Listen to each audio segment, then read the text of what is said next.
사사기가 우리의 삶에 여러 중요한 모습들을 그대로 투영하고 있어서 우리가 사사기를 묵상하면서 진짜 비슷하다 지금 우리랑 이런 생각들을 많이 합니다.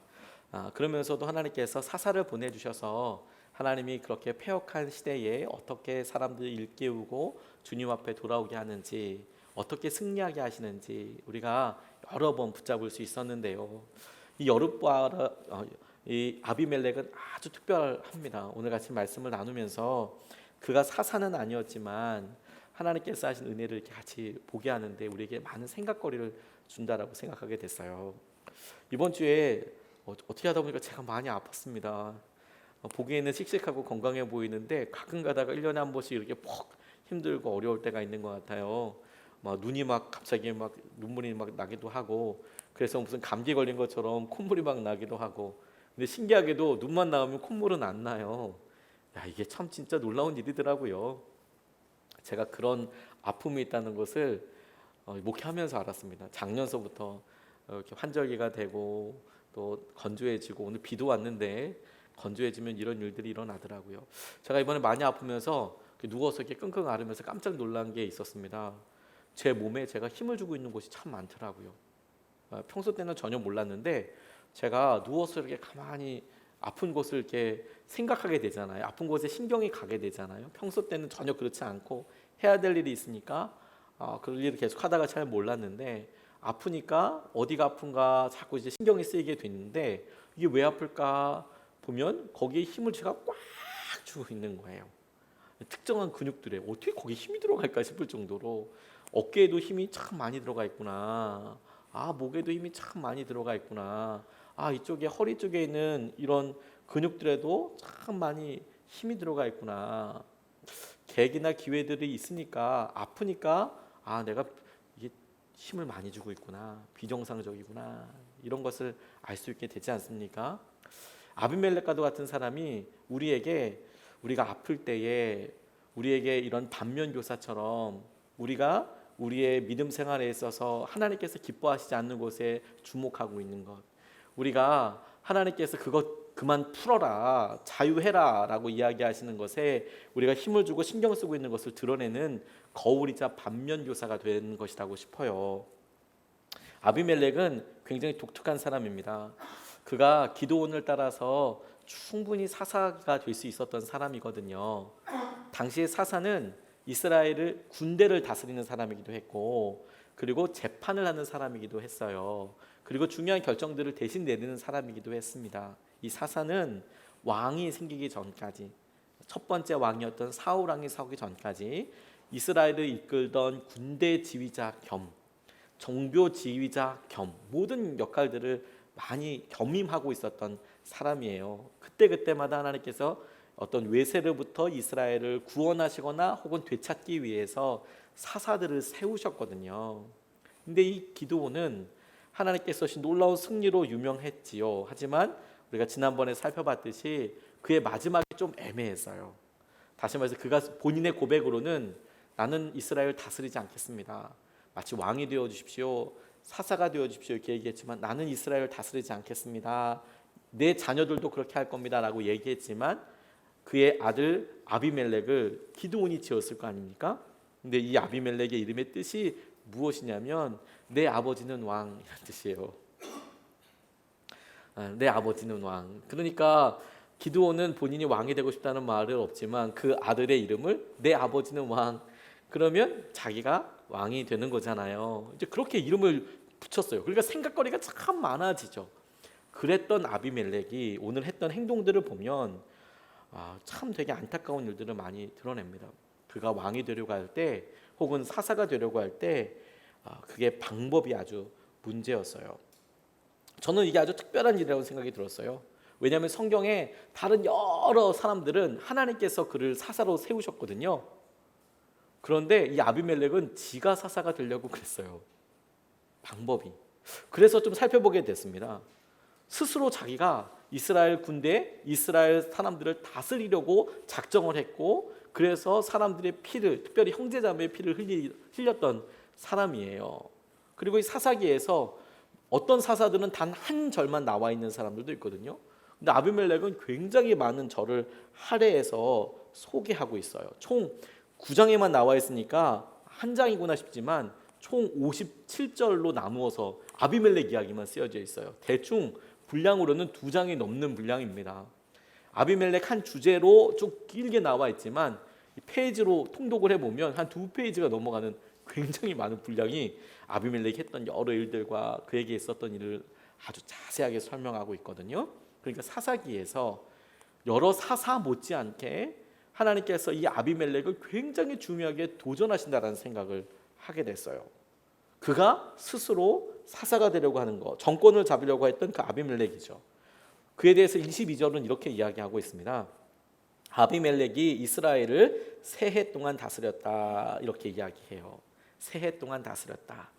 그가 이스라엘을 다스렸다라는 표현은 사사기에 여러 번 나오는 문구입니다. 어떤 사사가 사사 활동을 했을 때 그가 이스라엘을 어떻게 몇 년 동안 다스렸다, 이런 표현들이 나와요. 그러니까 반복적으로 나오는 어구입니다.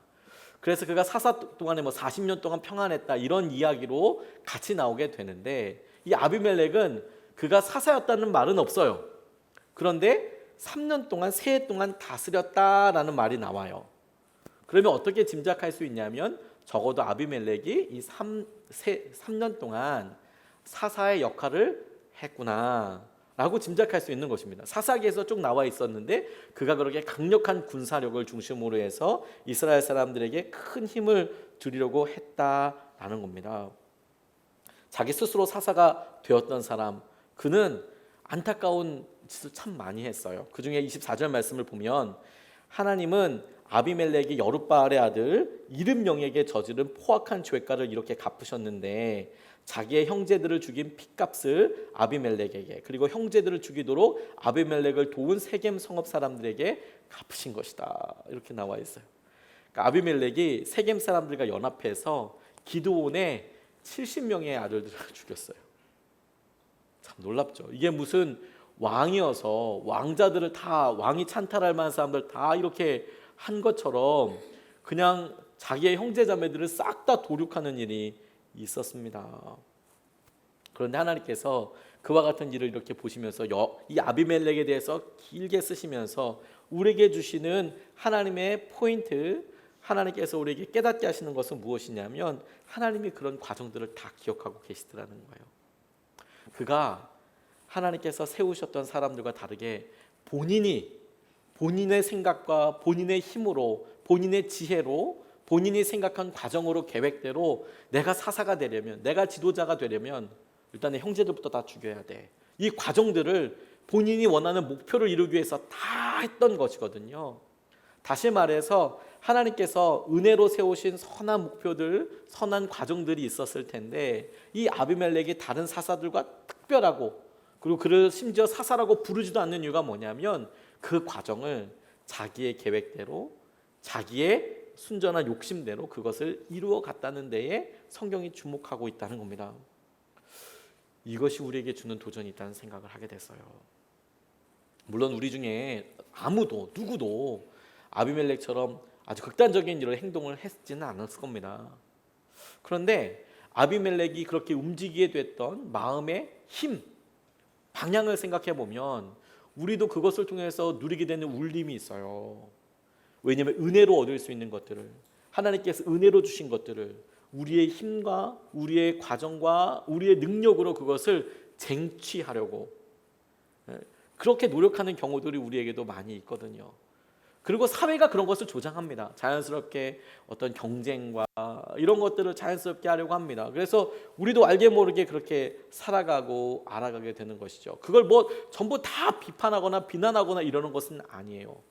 근데 우리가 정말 기억해야 될 것은 뭐냐면, 하나님께서 이 사사기를 통하여 아비멜렉이 했던 여러 과정들을 적어 놓으시고, 아비멜렉의 죄, 그리고 세겜이 어떻게 아비멜렉과 연합하여서 그와 같은 끔찍한 일을 했는지를 기억하셔서 하나님께서 그와 같은 일을 하셨다라는 것을 통해 과정을 기억하신다는 거예요. 그 과정이 무엇인지. 그리고 그것도 은혜가 되도록 해야 한다는 거예요. 은혜도. 삼손과도 같은 사람은 그냥 별로 한 거 없잖아요. 그런데 하나님께서 그렇게 길을 가게 해요. 우리가 다 살펴보진 않았지만 어떤 사람은 소모는 막대기로 사람들을 물리치기도 하고 자기 자녀들이 30명씩 돼서 자녀가 많은 것 때문에 사사 역할을 했던 사람들도 있어요. 하나님께서 은혜로 그를 세워주시고 그를 향한 은혜이기도 하지만 이스라엘을 향한 은혜로 그 시기에 그 사람이 필요해서 그 자리에 그를 세우고 쓰시는데 그 일을 내가 꼭 하고 싶어. 내가 이걸 해. 내 힘과 내 것을 찬탈하고 싶어. 그랬더니 이와 같은 과정에 있어서 악한 것들이 드러나더라는 거예요. 이런 과정이 너무 중요하지 않겠습니까? 이찬수 목사님의 오늘 살 힘이라는 책에 분당 우리 교회 유명하지만 그 교회 개척 과정이 이렇게 나오더라고요. 개척을 할 때 70평 정도 되는 조그만 상가를 얻어서 교회를 개척하려고 하셨대요. 분당 우리 교회가 처음에 한 70평 정도, 저희랑 거의 비슷해요. 그 정도 되는 교회를 이렇게 하고 싶으셨나 봐요. 형편도 그러니까. 그래서 하는데 하나님께서 진짜 영문을 모를 만큼 마음고생을 많이 시키셨대요. 그래서 그게 가만히 보니까 지금 생각해 보면 10,000평이나 되는 송림고등학교 예비해 주셨기 때문인데 그때 당시에는 상가에 그렇게 못 들어가게 되니까 마음이 너무 다른 거죠. 애가 다른 거죠. 그래서 이게 상가를 빌리려고 거의 다 했는데 근처에 있는 교회가 반대하기도 하고 뭐 이런 일들이 막 있는 겁니다. 또 송림고등학교 강당을 빌리는 과정도 될 듯 하면서 안 되더라는 거예요. 잘 풀릴 듯 하면서 또 대답이 없고 힘들고 그야말로 수개월 동안 애를 태우는 과정이 있으셨다고 이렇게 쓰셨더라고요. 너무 힘들었다. 그러면서 하나님 왜 이런 과정을 거치게 하셨을까? 기왕에 분당 우리 교회를 송림 중고등학교로 인도하실 계획을 갖고 계셨으면 요즘 아이들의 말로 쌈박하게 그냥 주시지 왜 그렇게 질질 끄셨을까? 될 듯 말 듯 하다가도 계속 진척 없던 그 몇 달 동안 피가 마르는 기분이었다. 그 애타는 마음으로 금식하며 기도했다. 오랜 시간이 지난 지금 그때의 상황을 되돌아보면 개척 초기에 교회를 시작하려던 시점에서 하나님께서 뭘 원하셨는지 파악이 된다. 하나님께서는 나와 개척 멤버들에게 오직 하나님만 의지하기를 그리고 그 마음으로 절박하게 기도하기를 원하셨던 것이다. 이렇게 쓰셨더라고요. 저 이걸 되게 공감 많이 했어요. 저희 교회가 개척할 때도 정말 그랬거든요.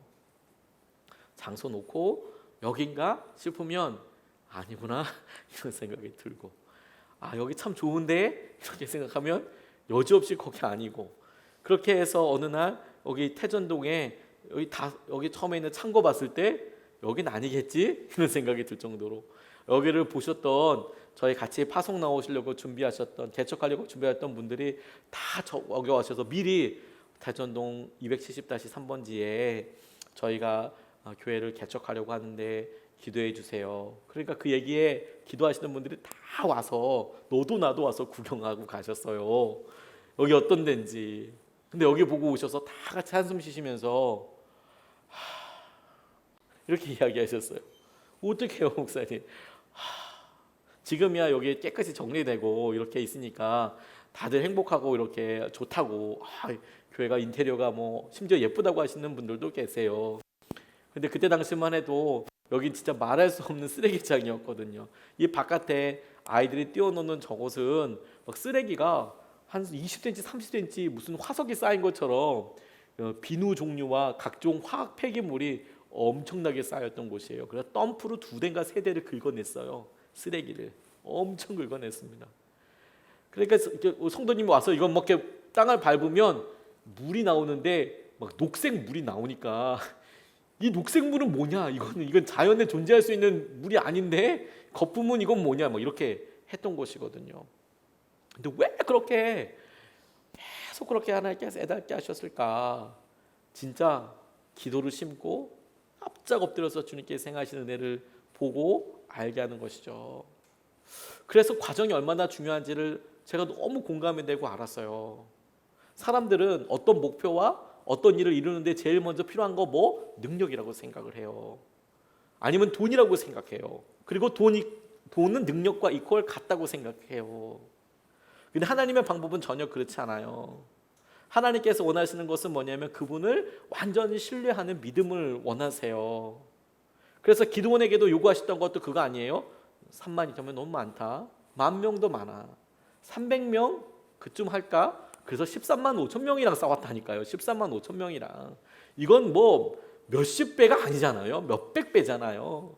그렇게 하나님께서 하셨던 이유는 네가 그거 한 거 너 때문일까 봐. 근데 그런 과정들을 통하여서 기드온에게 뭐가 남았냐면 하나님만 의지하고 하나님만 신뢰하는 것이 남았어요. 근데 아비멜렉이 그와 같이 많은 사람들을 죽였다, 자기 형제들을 죽였다, 그 일 자체가 끔찍해서 우리는 그 정도 안 해, 이렇게 생각할 게 아니라 그 일의 본질적인 핵심의 원인이 무엇이냐? 은혜가 아니라 능력을 의지하면 그렇게 된다는 거예요. 능력을, 하나님께서 주실 것을. 그런데 여러분, 참 그럴 때 은혜를 구하는 사람들 보면 그렇게 능력 없어 보이고, 그렇게 하나님을 의지해야 될 때 보면 그렇게 아무 일도 안 하는 것 같고, 아무 성장도 없어 보이고, 아무런 필요도 없어 보여요. 그때가 딱 그렇게 보여요. 세상에서 능력 있는 사람이 할 말 막 퍽퍽하면서 이렇게 합시다, 저렇게 합시다, 막 이렇게 하기도 하고, 나는 이렇게 해서 성공했다, 막 이렇게도 얘기하니까 거기에 마음이 이제 홀록 빠지는 거죠. 그렇죠? 아비멜렉이 그랬다니까요. 아비멜렉이. 그래서 나를 도와줄 수 있는 세력인 세겜이 있으면, 그리고 나를 방해할 것 같은 70명의 형제자매들이 다 없어진다면, 그럼 내가 여기서 사사가 될 수 있어. 그와 같이 다스릴 수 있어. 근데 그 사사야말로 하나님께서는 당신을 의지하는 사람, 그리고 하나님께서 그때를 위하여 쓰시고자 하시는 사람이 선다는 것에 대해서 가장 기본적이고 근본적인 것들에 대해서 놓쳐버렸어요. 여러분, 우리는 어떨까요? 우리는 하나님께서 우리에게 주시는 여러 일들이 있지 않습니까? 거저 주시겠다, 은혜로 주시겠다 하신 여러 일들에 대해서 그 은혜를 뭔가 우리가 정말 열심으로 뭔가 해서, 열심이 중요하지만 그리고 열심을 은혜와 바꾸듯이, 그러면 은혜는 더 이상 은혜가 아니에요. 대가에 대한 보상이죠. 값을 치른 것에 대한 대가이죠. 그걸 은혜라고 하는 게 아니에요. 하나님께서 우리에게 주신 거. 그래서 그걸 위해서 우리가 더 하나님께서 어떤 일을 하시는지, 어떻게 우리 가운데 이끄시는지를 우리가 바라봐야 한다. 능력이 아니라 믿음을, 하나님을 향한 신뢰를 우리가 의지한다는 거예요. 두 번째로 아비멜렉이 우리에게 보게 해주고 또 도전하는 것은 뭐냐면 영적인 사인 한 가지를 우리에게 줍니다. 그게 뭐냐면 하나 되지 못하는 거예요. 하나 되지 못하는 거. 23절 말씀에 그때 하나님이 악령을 보내셔서 아비멜렉과 세겜 성읍 사람들 사이에 미움이 생기게 하시니 세겜 성읍 사람들이 아비멜렉을 배반하였다 나왔습니다. 악령을 보내셨다, 여기에 주목하지 않고요, 이것을 통해서 드러나게 된 일이 무엇인가라는 거예요. 아까도 말씀드렸듯이 아비멜렉과 이 세겜 사람들이 결탁해서 하나 되어서 아비멜렉이 세력을 형성하도록 일조했어요. 그래서 70명이나 되는 형제들 다 죽였어요. 아비멜렉 혼자서 할 수 없잖아요. 세겜 사람들이 도왔어요. 그런데 그 세겜 사람들과 이 아비멜렉이 이제 미움이, 서로 어려움이 생기게 되었다라는 것이죠. 근데 이것이 우리에게 이런 도전과 이런 중요한 영적인 사인을 줘요. 하나됨이 있는가? 왜 지속적으로 하나됨이 없고 다툼이 있는가? 그렇다면 이것은 하나님께서 무언가 더 우리에게 도전하시고 우리에게 한 가지를 더 무언가 계속 만지고 계시는 거구나. 이걸 영적인 사인으로 받아들여야 한다는 거예요. 물론 여러분, 우리가 이런 일들을 볼 때 그냥 다른 일들, 뭐 큰 싸움과 같은 일에서 경험하지 않고 아주 사소한 일에서부터, 그리고 심지어는 아주 일상적인 일에서부터 경험하기도 합니다. 어느 분이 이렇게 본인 부모님들에 대해서 이렇게 글을 쓰셨어요. 이분이 대부분의 부부는 나이 들수록 부부 싸움을 많이 한다 이렇게 쓰셨더라고요. 잘 모르겠습니다. 저는 아직 이게 뭐 나이가 들수록 부부 싸움을 많이 하는지 모르겠지만 이분은 이렇게 쓰셨어요. 그래서 어떤 부부는 아침부터 저녁까지 싸우는 것이 일과가 된다. 그런 싸움도 사랑의 표현 방법인 것 같다. 그래서 70 중반쯤 되면 자녀들 앞에서도 승부를 가리곤 한다. 이분이 글을 이렇게 쓰셨더라고요. 한 가정에서 있었던 이야기다. 뭐냐면 자녀들이 상의를 했답니다. 어머니가 팔순이 되는데 어머니가 80이 되셨으니까 부모님을 모시고 잔치를 겸해 온 가족이 온천을 가기로 했대요. 80 먹은 어머니를 위해서 그 생신날 자녀들 다 모여서 2박 3일 동안 우리 온천에 가서 막 돌아다니면 부모님 너무 힘드시니까 온천에 따뜻한 물에서 목욕하시면서 그렇게 좀 보내자. 그래서 다 모였답니다. 2박 3일 여정이었고요. 자녀들이 모여서 큰 절도 드리고 다 함께 다음날 아침에 어느 온천으로 갈 테니까 부모님도 준비를 하시라고 부탁을 드렸대요. 근데 어머니가 큰딸에게 그렇게 그날 다 가족이 다 모였는데 너희 아버지가 가고 싶으면서도 나와는 같이 안 간다고 할지 모르니까 잘 꼬셔서 화내지 않게 해라 이렇게 부탁을 하더래요. 큰딸한테. 그러니까 큰딸이 아버지에게 아버지 내일 아침 7시에 떠나니까 준비하세요 이렇게 말씀드렸더니 아버지가 아니나 다를까 난 너희 엄마하고는 안 간다 이렇게 이야기하시더래요. 난 너희 엄마랑은 안 간다. 그러니까 아버지 언제 또 기회가 있겠어요. 엄마 생신인데 모르는 체하고 따라오세요 라고 얘기했더니 나는 절대로 안 간다고 니네 엄마한테 얘기했다. 너희끼리 다녀와라. 이렇게 재확인을 하시는 거예요. 확인사살. 난 절대 안 간다. 이분들 지금 80이 넘으신 분들이에요. 큰딸이 어머니에게 엄마가 좀 잘 타일러 보세요. 엄마가 잘못했다고 용서를 구해보세요 했더니 내가 왜 용서를 구해? 이렇게 이야기를 하시더라고요. 안 가면 자기가 손해지. 그러면서 큰아들 보고 다시 얘기해보라고 하는 거예요. 큰아들 얘기로는 아버지는 몸도 불편해 안 가신다고 얘기하시대요. 나 이제 몸이 불편해서 못 가겠다.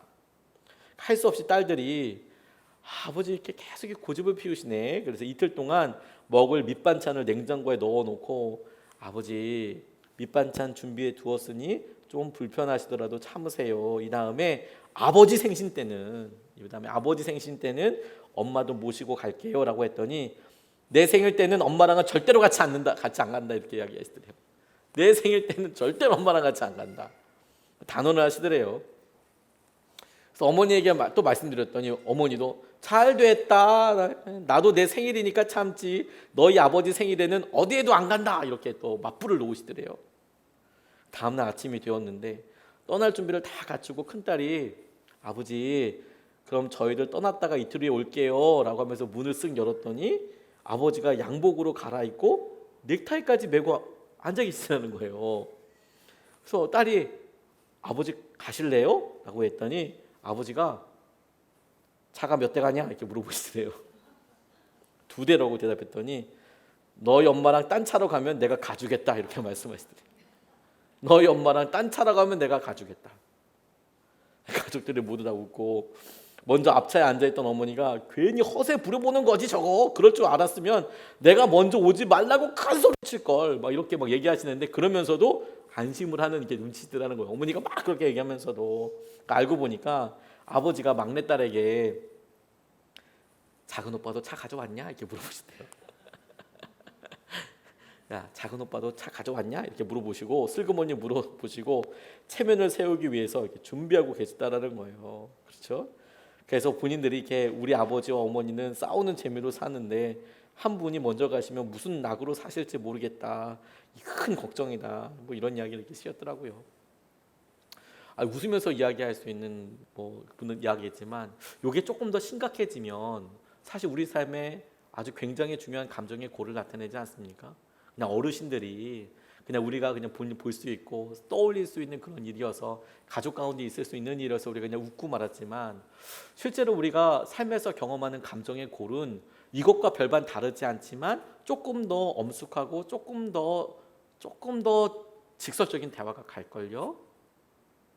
이거 똑같은 대화를 그냥 80 넘으신 부모님이 하셨다라고 하니까 우리가 웃으면서 그러실 수 있지라고 했지만 실제로 이와 똑같은 이야기를 우리가 사랑하는 자녀들과 이야기할 때 하고는 우리 부부가 이야기할 때는 이게 그냥 이렇게 웃으면서 넘어갈 이야기로 들리지 않을 가능성이 높아요.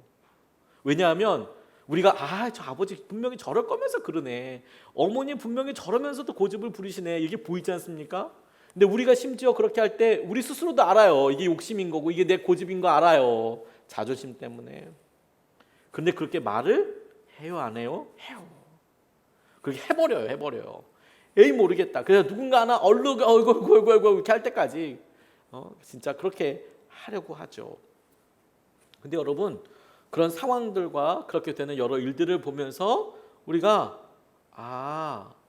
그냥 팩트 그렇게 되어 있는 여러 일들 외에 이렇게 묘하게 감정적인 일들과 이 감정이 서로 점증돼서 증폭돼서 자기가 원치 않는 결과들도 나오고요.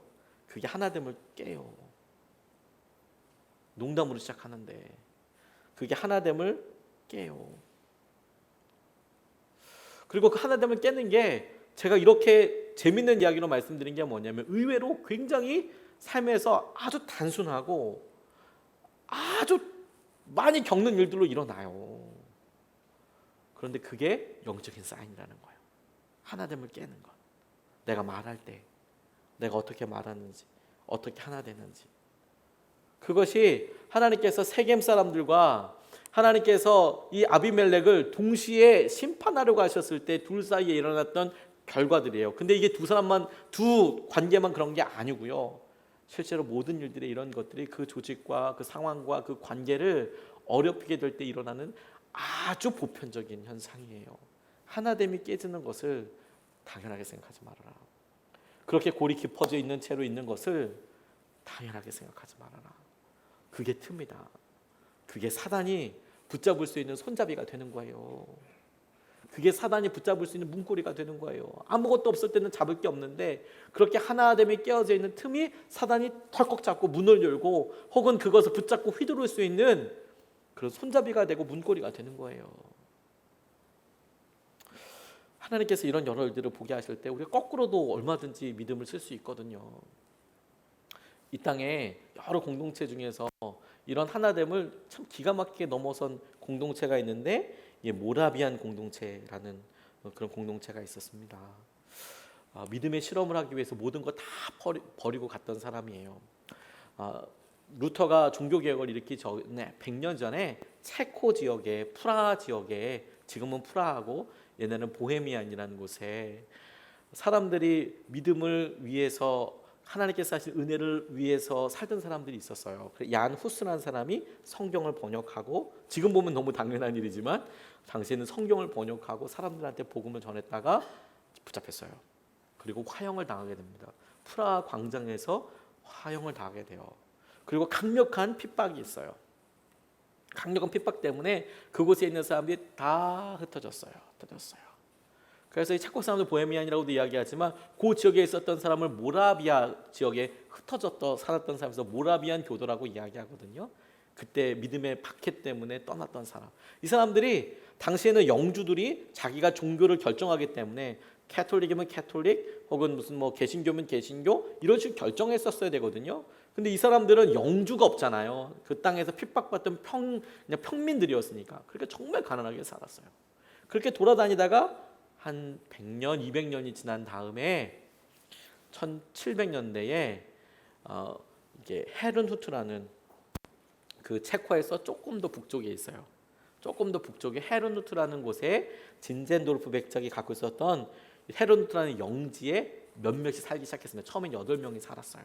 돌아다니다가 종교적인 자유를 위해서.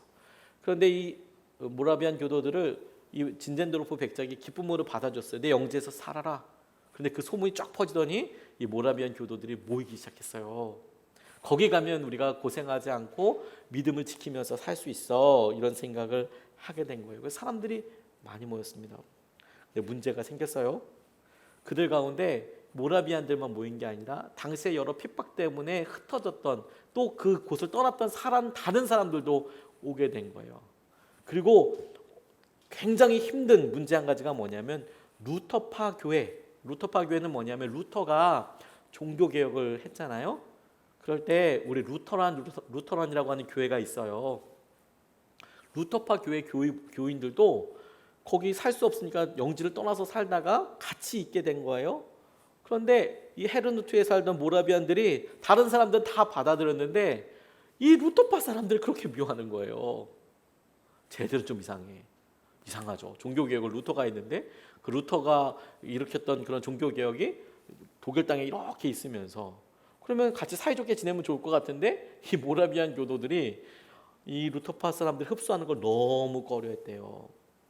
그래서 서로 이야기를 하는데 서로 교회에 대한 편견도 있고 오해도 있고 두려움도 있고 막 그렇게 이야기가 이제 오고 설왕설래하는 거죠. 그래서 날을 잡고 진젠도르프 백작이 그들을 다 모아놓고 함께 지켜야 할 법령, 규율, 금지 조항들을 함께 작성하기 시작했어요. 그렇게 할 필요 없지 않냐. 우리 같이 좀 모여서 이렇게 하자. 그래서 1727년 5월 12일에 그들이 처음으로 정착한 때부터 딱 5년 후에 그들을 한데 모으고 그들을 다 동의했던 법령들을 그들 앞에서 낭독했다는 거예요. 우리 이렇게 여기서 지금 하자.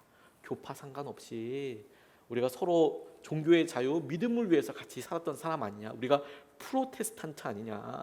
우리가 개신교 아니냐.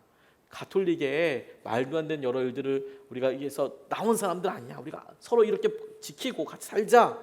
이렇게 얘기해서 약속을 다 정했다는 거예요. 그래서 모두가 그때 이후로 끊임없이 하나님께서 하신 은혜를 봤다는 겁니다. 그래서 8월 13일에는 끊임없는 찬양이 메아리치고 놀라운 은혜를 경험하게 되고, 그래서 이 결성된 모라비안 형제단, 그래서 드디어 이제 모라비안 형제단이 돼요. 루터파 사람들이나 여러 사람들이 모여서 왔던 그런 형제단을 이루었는데, 이 초기 20년 동안 보낸 선교사의 숫자가 당시에 모든 프로테스탄트 비슷한 시기에 200년 동안 보낸 숫자보다 많았다라는 거예요. 초기 20년 동안 보낸 사람들이 200년 동안 보낸 온 개신교 사람들이 200년 동안 보낸 선교사들보다 더 많은 숫자들을 이렇게 보냈더라. 더 충격적인 것은 그때 그 사람들의 숫자가 300명이었다는 거예요. 그래서 다 보내버리는 거죠. 뭐. 남아있는 사람이 300명이지만 나간 사람들은 훨씬 더 많았다는 거겠죠. 그들에게 있어서 영적인 쇄신의 기회가 되고, 하나됨을 그게 영적인 틈이라고 생각해서 지키고 나면 하나님께서 놀라운 은혜와 축복과 부흥을 주시는 거구나. 우리 심령에도 그래요. 부부 사이에도 어려운 시기가 어떻게 없겠습니까? 있을 수 있다가 아니라 어려움이 있죠. 어려움이 있어요. 근데 그것을 어려움이 있다는 것 자체는 정상으로 받아들이고, 하지만 어려움이 유지되는 것은 하나님께서 얘기했을 때 틈이라는 거예요. 그게 어려움이 있을 수 있죠. 부부니까 살다 보니까 정말 흉어물 없이 다 나눠야 될 게 너무 많으니까 어려움이 있을 수는 있지만, 그러니까 그것 때문에 그 틈이 지속되지 않기를 누군가 한 사람은 깨어 있어야 한다는 거죠. 그리고 그것을 넘어서면 그 가정에 엄청난 부흥이 임한다는 거예요. 엄청난 은혜가 있다는 거예요. 그걸 가볍게 생각하지 말라는 거예요.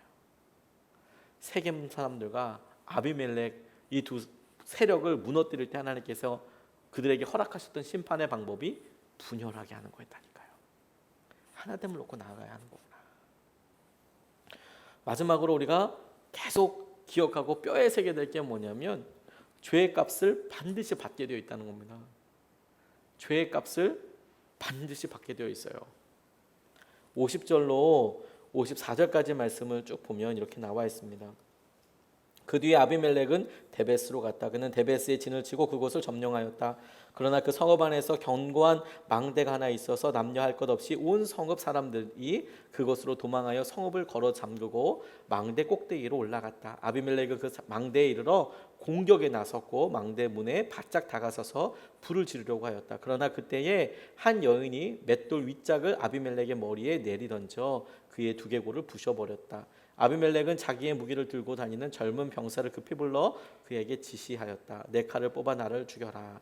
사람들이 나를 두고 여인이 그를 죽였다는 말을 할까 두렵다. 그 젊은 병사가 아비멜렉을 찌르니 그가 죽었다. 이렇게 나와 있습니다. 마치 사울의 마지막과도 비슷한 그런 느낌이 좀 있지요. 물론요, 그때는 사울은 여인 때문에 그런 것은 아니었지만, 그의 끔찍한 마지막에 대해서 이렇게 이야기합니다. 세겜을 몰아붙이고요. 그리고 세겜을 향해서 전쟁을 할 때만 해도 그냥 그 그 전쟁의 이 흘러가는 흐름이 아비멜렉이 이기는 것처럼 보였나 봐요. 그래서 세겜 사람들이 망대에 숨어야 했고 그 망대에서 싸움이 일어나게 됐죠. 그러니까 공격하는 사람과 공성전을 하는 사람과 수성을 하는 사람들은 벌써 느낌이 좀 다르지 않습니까? 어디서 이것을 이기고 있는지. 아마 그렇게 할 때까지만 해도, 그리고 그 망대 밑에 불을 놓자.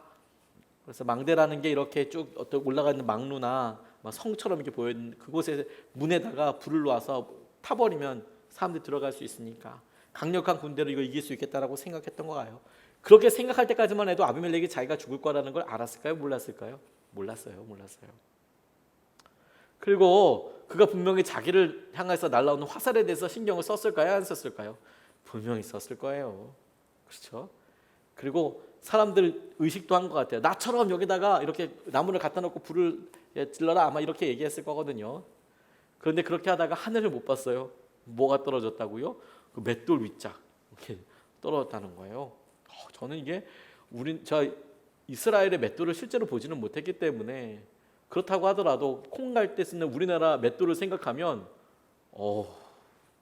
겁나더라고요. 완전 진짜 뭐 바위 아닙니까? 그게 윗짝에 떨어졌다고 생각해봐요. 왜 밑짝은 아니었을까 싶었는데, 윗짝은 아마 이거 손잡이가 있으니까 들기 편했나 보죠. 그래가지고 이렇게 위에서 놔가지고 맞췄대요. 그래서 죽었대요. 저는 여기서 되게 주목한 게 뭐냐면, 그가 어떻게 죽었느냐에서 구체적인 내용보다도 전혀 예기치 못한 방법으로 그가 마지막을 맞게 됐다는 거예요. 그가 여인이 던진 맷돌에 맞을 생각하지 못했고, 그래서 마지막 숨은 그 옆에 있는 사람한테 부탁했다고 하지만 그게 무슨 의미겠어요? 누구 때문에 숨이 끊어졌느냐가 아니라 자기가 그 전쟁을 나갈 때까지만 해도 승리할 수 있었고 확신을 가지고 있었고, 내가 이런 죄 이길 수 있어, 능히 함께 이거 다 해결할 수 있어, 죄의 값에 대해서는 생각하지도 못했을 거예요. 그런데 그가 그것을 어느 순간에 팍 마주하게 되는 것이죠. 그래서 이 전쟁을 좀 더 깊이 보게 됐어요. 가만 보니까 세겜 땅에 가기 전부터 하나님께서는 여러 번 경고를 하신 것이 아닐까? 그가 붙잡으려고만 하면 돌이킬 수 있는 기회들이 전혀 없지는 않았겠다는 생각이 들었어요. 첫 번째, 이런 균열이 있었을 때, 그리고 세겜 사람들이 다 높은 곳에 숨었을 때, 그리고 전쟁을 시작했을 때, 그때마다 아비멜렉은 중요한 결정을 내렸어야 했겠죠? 근데 그때마다 사실 그가 돌이킬 수도 있었을 거예요.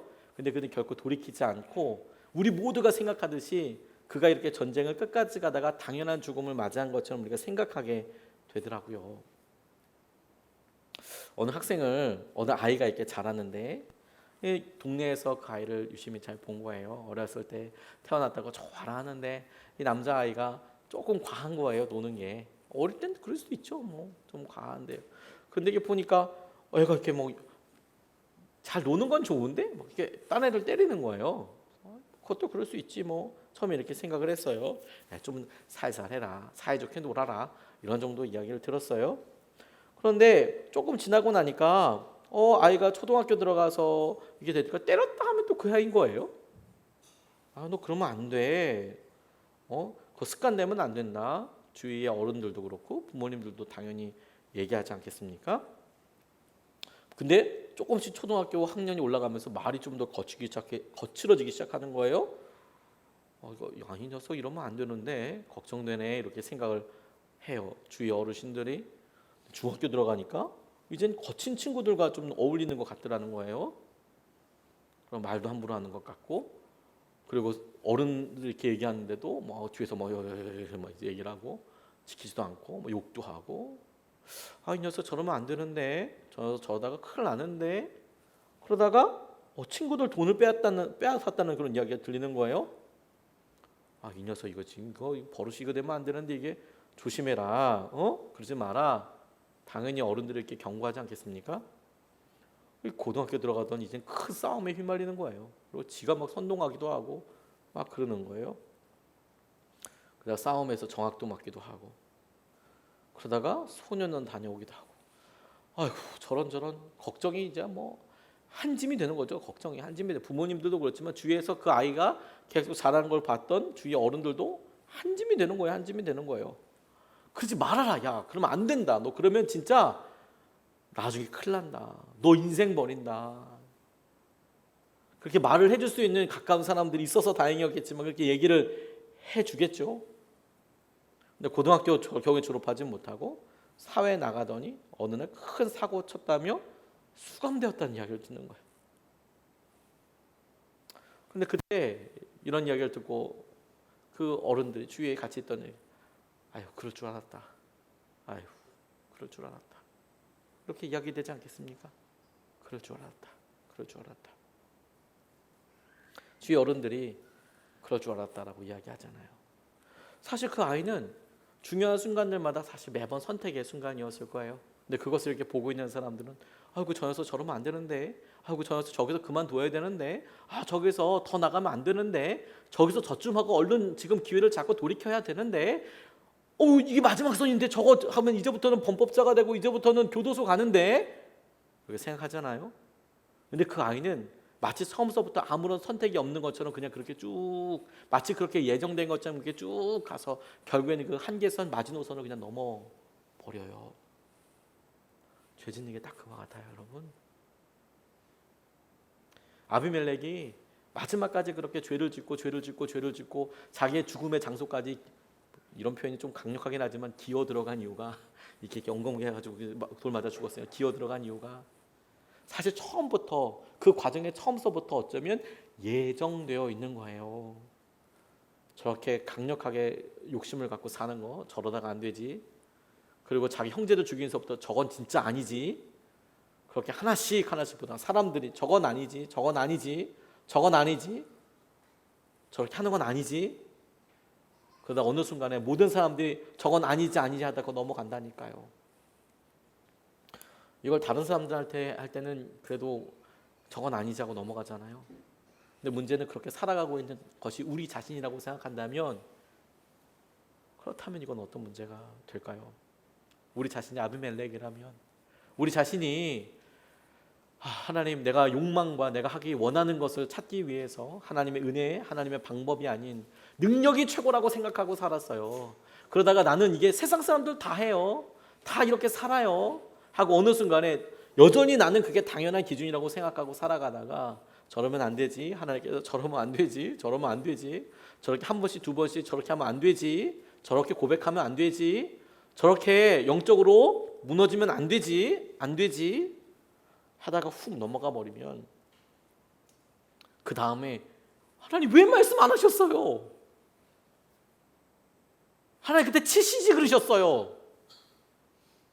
그렇게 말 못한다는 거예요. 그렇게 어떻게 말을 해요? 하나님 치시지 그러셨어요. 그 치는 순간 죽는 거예요, 여러분.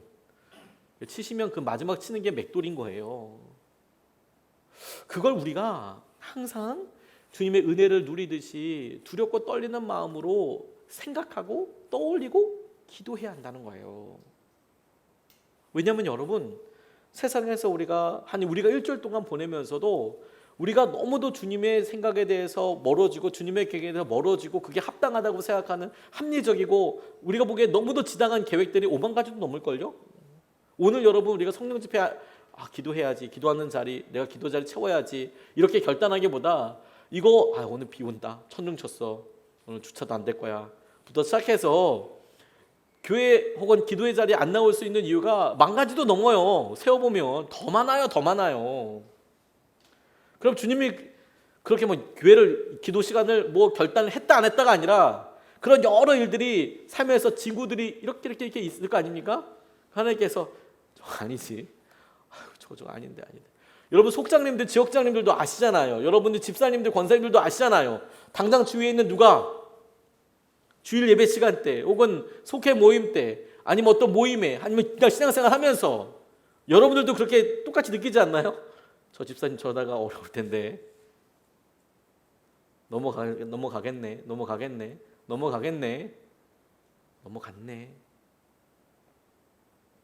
그걸 우리가 두렵고 떨린 마음으로 봐야 한다는 거예요. 마지막 이야기 하나만 나누고 마치려고 합니다. 1950년대 유명한 갱이었던 미키 코헨이라는 분이 아주 그냥 갱단이었어요. 갱단, 분도 아니고 여러 범죄, 조직 범죄로 인해서 진짜 많은 사람들에게 악명을 떨치고 있었는데요. 너무 놀랍게도 이분이 빌리 그레이엄 집회에서 예수님을 영접했어요. 그래서 충격이었어요. 마피아 갱단의 보스 중에 한 명이 빌리 그레이엄 집회에서 예수님을 영접했어요. 놀랍지 않습니까? 놀라워요. 그것도 그가 이렇게 지나가다가 어떤 소녀가 전도했다가 그 전도지 붙잡고 전체 집회 갔다가 그곳에서 하나님을 영접했대요. 더 말도 안 되죠. 이런 소설 같은 이야기가, 이 미키 코헨이 이렇게 하나님 만났어요. 인상 빡 쓰고 이렇게 이러고 가는데 어떤 소녀가 와가지고 바들바들 떨면서, 오늘 저녁에 집회가 있는데 한번 와서 예배 드려보세요. 줬대요. 그걸 받았어요. 그 평소 때 갔으면 뭐 받기나 했겠습니까? 욕이나 해주든지 뭐 그렇게 했을 텐데 그걸 받고 또 그거 보고 갔어요. 가서 빌리그레이엄 목사님이 앞으로 초청하는데 오늘 영접하세요. 앞으로 나오세요. 나갔어요. 그래서 영접을 했어요. 근데 그 빌리그레이엄 목사님이 그를 따로 만났어요. 따로 만날만 하죠. 그래서 영접하려고 그렇게 했습니다. 그런데 6개월이 지난 다음에 다시 만났어요. 로스앤젤레스에 방문한 빌리그레이엄 목사님이 미키를 다시 만났는데 다른 사람은 만나기 쉽지 않지만 빌리그레이엄 목사님 만나자니까 이 사람이 나왔어요. 같이 빌리그레이엄 목사님을 미키 코헨이 만났어요. 그때까지는 살아 있었어요. 여전히 마약 거래를 하고 있더래요. 강압적으로 여전히 사람들을 괴롭히고 있었대요. 겉모습이 매우 화려하고 그럴듯했대요. 그런데 내면은 여전히 비참했대요. 6개월 전에 예수님을 영접하고 하나님을 경험하고 그 고백했다니까요. 그런데 여전히 그는 겉모습이 화려하고 여전히 깽의 보스로 살았어요. 빌리그레이엄 목사님이 당신 정말로 그리스도인이 되었다면 깽으로 살아서는 안 된다고 강력하게 경고했어요. 그렇게 살면 안 된다. 하나님이 절대로 기뻐하시지 않는다. 근데 미키가 뭐라고 얘기했냐면 자신은 재출발하기 다시 시작하기에는 too late, 너무 늦었다고 얘기해요. 너무 늦었다. 계속 그 빌리그레이엄 목사님이 그걸 지적하니까 당연하겠죠. 당연히 계속 지적하겠죠. 그랬더니 자기는 지금 누리고 있는 부와 쾌락을 버리기 힘들다고 솔직하게 시인했다는 거예요.